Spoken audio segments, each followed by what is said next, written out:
ఈనాడు paper చూసే ప్రయత్నం చేద్దాం. అయిపోయింది. ఇసుక దందా బీఆర్ఎస్ పార్టీ చేసింది. ముఖ్యమంత్రి దగ్గరుండి ఇసుక దందా ప్రోత్సహిస్తున్నాడు. ఎమ్మెల్యేలు ఆయా నియోజకవర్గాల్లో చెరువుల్లో వాగుల్లో ఉన్న ఇసుకనంతా అక్రమంగా దోడుకపోతాన్లు, ఎవరికి వాళ్ళే బుక్కుతాన్లు ఇసుక అని ఇన్ని రోజులు కొందరు ప్రాపగాండ చేసేది. ఇప్పుడు చూడిక ఏకంగా నూతన ఇసుక విధానం అంటే ఇప్పుడు ప్రభుత్వం అధికారికంగా ఇసుకను ఒక దందాగా మార్చబోతున్నది.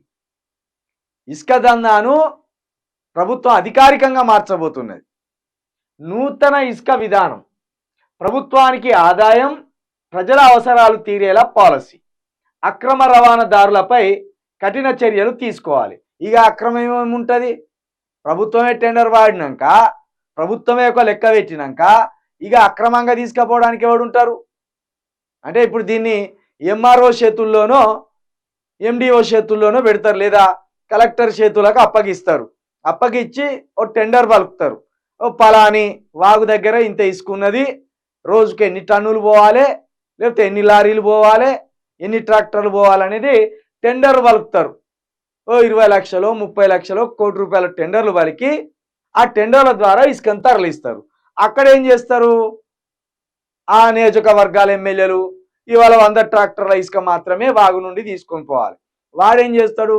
ఆ రోజు 150 200 ఇసుకను తవ్వించి ఆ లెక్కపత్రం లేకుండా ఇంకో 100 ట్రాక్టర్ల ఇసుకను ఎమ్మెల్యే అనుచరులు లేదా ఎమ్మెల్యే ఖాతాలో వేసుకొని ఆ 100 ట్రాక్టర్లు మాత్రమే ప్రభుత్వానికి ఆదాయం ఇస్తారు. ఇది అనాదిగా జరుగుతున్నదే.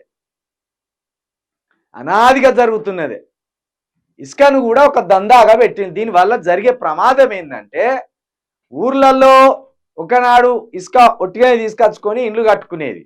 ఇప్పుడు ఒక ట్రాక్టర్ ఇసుకకు 9,000 రూపాయలు. 9,000 రూపాయలు. కమర్షియల్ వాటికి ఉపయోగిస్తున్నారంటే వేరే, గృహ నివాసాలకు ఉపయోగిస్తున్నారంటే వేరే, కానీ రెండింటికి ఒకే తీరు పెట్టిండ్రు. ఇసుక రేట్ను రెండింటికి ఒక తీరుగా పెట్టిండ్రు. కాబట్టి ఇసుక దందకు కూడా రేవంత్ రెడ్డి తెరలేపిండు. ఇది ప్రజాపాలన కాదు, ఇది దందాల పాలన. ఇసుక దందా కూడా అఫీషియల్గా మొదలుపెట్టిండు. ఎందుకంటే మనకు వచ్చింది ఎవరు? గుంపు మేస్త్రి గారు. గుంపు మేస్త్రి గారికి ఇసుక కూడా ఉపయోగపడుతుంది కదా. కాబట్టి ఇసుకను ప్రత్యక్షంగా ప్రభుత్వమే దందా చేయడానికి ఒక రూట్ క్లియర్ చేసుకున్నాడు. ఇక దీని మీద అధికారులు పద్ధతి మార్చుకునేందుకు 48 గంటల డెడ్ లైన్. అసలు నువ్వు ముందు పద్ధతి మార్చుకో. జర్నలిస్టుల మీద దాడులు, ప్రతిపక్ష నాయకుల మీద దాడులు, సంపడాలు, నరకడాలు, నీ పాలన స్టార్ట్ కాగానే ఇవి మొదలైనవి. నీ పద్ధతి మార్చుకో. 48 గంటలల్లా నీ పద్ధతి మార్చుకో రేవంత్ రెడ్డి. యూనిస్ ఛానల్ మీద కక్ష కట్టి నిన్న ఎమ్మెల్యే వివేక్ తోటి ఒక ఫిర్యాదు ఇప్పించి సైబర్ క్రైమ్లో ఎమ్మెల్యే తోటి ఒక కేసు పెట్టించి చిలుక ప్రవీణ్ను మూయించాలని చూస్తున్నాను. నీ పద్ధతి మార్చుకో. మా మీద కాదు నువ్వు దృష్టి పెట్టవలసింది, ప్రజా సమస్యల మీద నువ్వు దృష్టి పెట్టవలసింది. అయిపోయింది. వారంలో కాంగ్రెస్లోకి పట్నం దంపతులు సీఎం రేవంత్ రెడ్డిని కలిసి మాజీ మంత్రి పట్నం మహేందర్ రెడ్డి, ఆయన సతీమణి సునీత చిత్రంలో దామోదర రాజనరసింహ. పట్నం నేనేం చెప్పినా, రేవంత్ రెడ్డి రెడ్డిల కోసమే కాంగ్రెస్లోకి వచ్చిండు.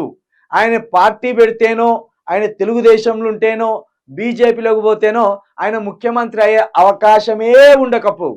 రేవంత్ రెడ్డి తెలివికి, రేవంత్ రెడ్డి దగ్గర ఉన్న సబ్జెక్ట్కి ఆయన ఎమ్మెల్యే అవడమే ఎక్కువ.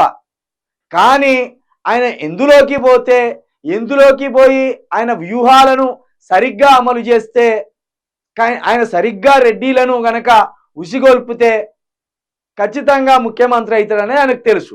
కాబట్టి ఆయన వెనుకెవరు ఉన్నారు? జయపాల్ రెడ్డి లాంటి ఉద్దండు ఉన్నాడు. జయపాల్ రెడ్డి గారి తమ్ముడి కూతురునే కదా రేవంత్ రెడ్డి వివాహం చేసుకున్నది. కాబట్టి అరే బాబు, నువ్వు అక్కడ ఉన్న చంద్రబాబు నాయుడుతోటో లేకపోతే నీ ఆర్ఎస్ఎస్ భావజాలం ఉన్నది కదా, నువ్వు బీజేపీలోకి పోతే ముఖ్యమంత్రివి కాదు. కాంగ్రెస్ అనేది రెడ్డిలకు ఎప్పటి నుండో రాజకీయంగా జీవం పోస్తున్న పార్టీ. రెడ్డిలు అనేటోళ్ళు కాంగ్రెస్ ని నమ్ముకుంటే ఎప్పుడు నష్టపోలేదు. కాంగ్రెస్ పార్టీ మనకి ఎప్పుడు ఉన్నతమైన స్థానాన్ని ఇచ్చింది కాబట్టి కాంగ్రెస్ నుండి నువ్వు నిలబడితే, నువ్వు చక్కగా ప్రణాళికలు చేసుకుంటే కాంగ్రెస్లో రావడానికి రెడ్డిలను రెచ్చగొట్టి మనం రెడ్డిలను ముఖ్యమంత్రి కావద్దా అని రెచ్చగొడితే ఖచ్చితంగా మనం ముఖ్యమంత్రి అవుతాం. మన వెనుక కాంగ్రెస్లో కోటాను కోట్లకు పడగలెత్తిన రెడ్డిలు ఉన్నారు. నువ్వు ఇందులోకి రా అని జైపాల్ రెడ్డి చెప్తే ఆ రెడ్డి రేవంత్ రెడ్డి కాంగ్రెస్లోకి పోయిండు. ఏమన్నాడు? 5% 6% ఉన్న రెడ్డిలము ముఖ్యమంత్రి కావద్దా? వెలుమల రాజ్యం ఇది, మనం రెడ్డిల రాజ్యం తెచ్చుకోవద్దా అనగానే ఉన్నోడు లేనోడు ఎస్సీఓడు బీసీఓడు ఎస్టీఓడు మరి వీళ్ళకేం రోగాలు పుట్టినాయో వీళ్ళు తీసుకపోయి కథం రేవంత్ రెడ్డికి ఓట్లేసి పడేసాను. ఇప్పుడు నేనేం చెప్పినా బీఆర్ఎస్ లో ఉన్న రెడ్డిలను మాత్రమే రేవంత్ రెడ్డి గుంజగలడు, ఇంకా మిగతా ఎవ్వరిని గుంజలేడు. ఆయన తరమే కాదు. కాబట్టి రేవంత్ రెడ్డి అనేటైనే రెడ్డిల కోసమే కాంగ్రెస్ లోకి వచ్చింది తప్పించి తెలంగాణ హక్కులను కాపాడడానికో, తెలంగాణను బాగు చేయడానికో, తెలంగాణలో ఉన్న సమస్యలను తీర్చడానికో రేవంత్ రెడ్డి కాంగ్రెస్ లోకి రాలేదు. ఆయన ముఖ్యమంత్రి కాలేదు. ఇది ప్రజాపాలన కాదు, ఇది రెడ్డిల పాలన. మళ్ళీ రెడ్డిలు అంటే దయచేసి తెలంగాణలో ఉన్న సాధారణ రెడ్డిలంతా మీరు మనసు నొచ్చుకోవద్దు. రెడ్డిలలో పేదవారు ఉన్నారు. రేవంత్ రెడ్డి లాంటి ఒక కుట్రదారుడు కాకుండా, ఒక నోటుకు నోటు దొంగ కాకుండా మంచివారు అనేక మంది ఉన్నారు. కాబట్టి కాంగ్రెస్ రెడ్డిలను మాత్రమే ఇక్కడ నేను రెడ్డిలుగా పరిగణిస్తున్నా. మిగతా వారిని సాధారణ జనం లాగానే మాత్రమే చెప్పదలుచుకున్న. రేవంత్ రెడ్డి రెడ్డిలకు మాత్రమే ముఖ్యమంత్రి, ఇక్కడ ప్రజలకు కాదు. మీరు చూడండి.